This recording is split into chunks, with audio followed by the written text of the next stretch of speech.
Hello, hello! Awesome Soul here, and welcome to another Robocraft bot review. Keeping with the propeller theme, because, you know, it is the most recent part, I figured I would try and show off some bots that utilize them fairly well.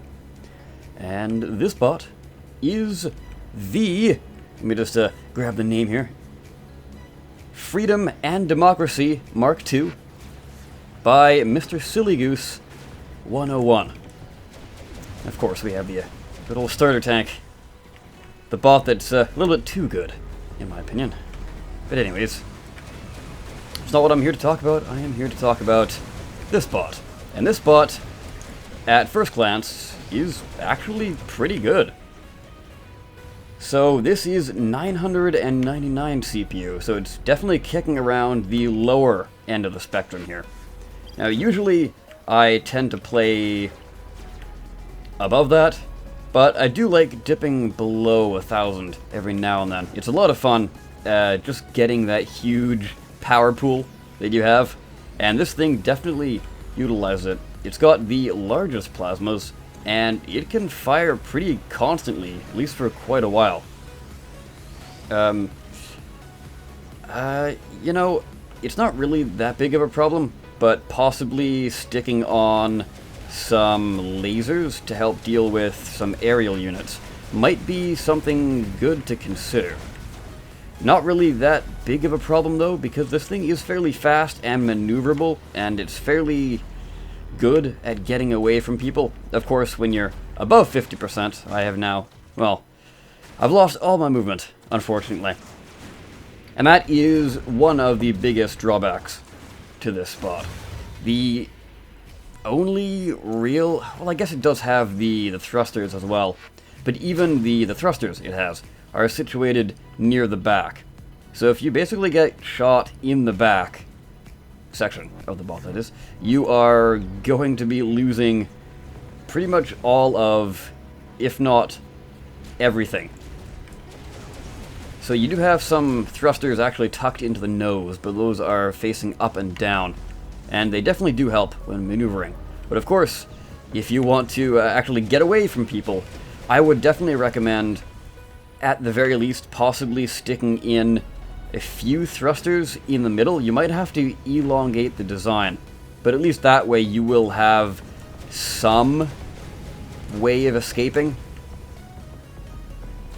because it's a bit of a problem when you're trying to run away from people and your only source of movement is presented to them in a rather obvious fashion. Because, you know, this propeller, it's tanky, but it's a pretty large target. So the other things that I could point out with this bot, I guess the top, yeah, start with that, the top wings. They are a little bit pointless. I would personally stick with the largest wings. Just have two sets of those and spread them apart a little bit. Of course, I will demonstrate this in the garage bay after the fact, but the best way I could describe it is push out the top ones one block and up their size at least one or two. That way you're going to be a lot tankier, and if you lose one wing, chances are you won't lose the cubes above it because of, you know, damage transfer and all that. Or, you know, just getting shot in the general area as well. The next thing, I know it doesn't really fit the whole drone aesthetic that I know you're going for, but if at all possible, add more rudders in the back. Maybe a second rudder, so you have two there. Or, if you want to just have the one, I would upscale it to the largest one. I don't think this is the smallest size. I think it's one step up. Or, of course, I could be completely wrong. The thing here, though, is flying with the propeller is actually fairly good, even when you lose your rotors. So that is definitely something that's very good about the design. I'm sure it's rather unintentional, but still great nonetheless. Other than that though, it's a honestly really solid design. I can't quite think of too many other flaws with this thing. Of course, you know, it's working within its CPU range. You can only do so much if you want to keep that low.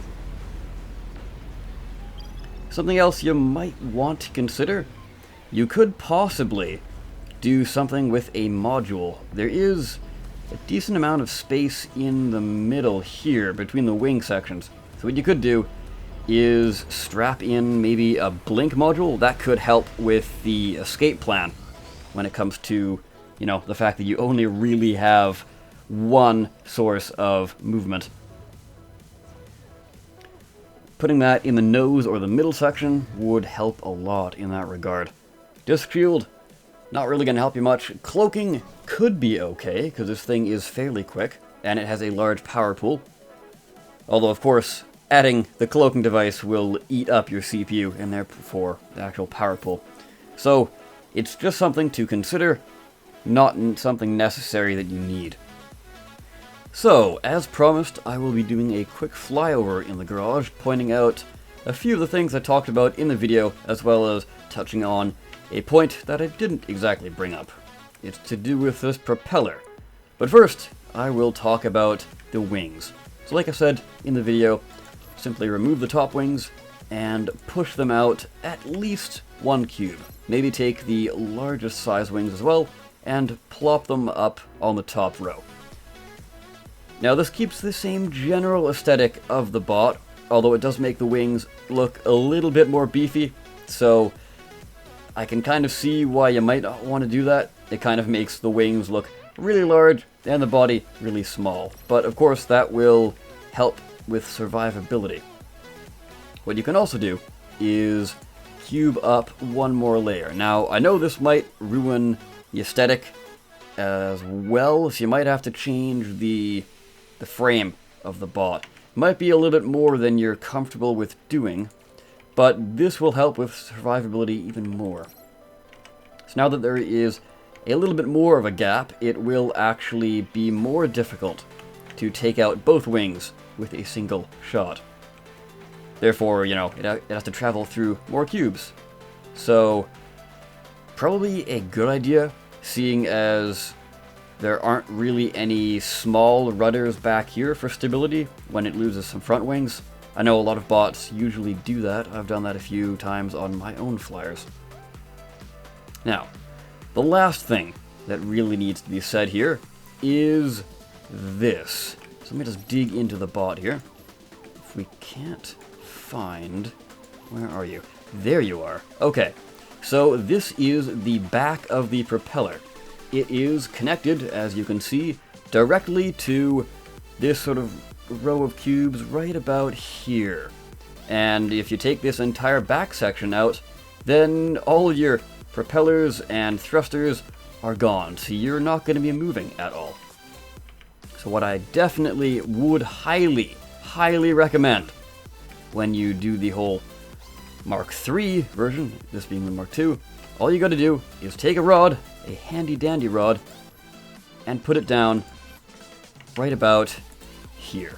So what this will do is if your back section goes, chances are this rod will stay remaining, and if you take out the middle section, then that's when the rod is going to go.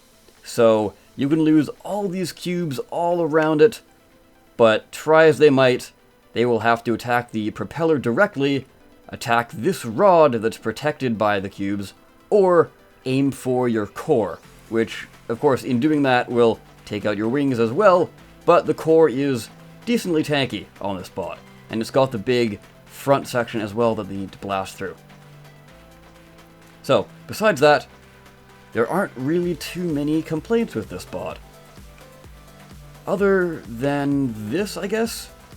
The cubes are kind of pointless in all honesty, but it makes it look cool, so that's a plus.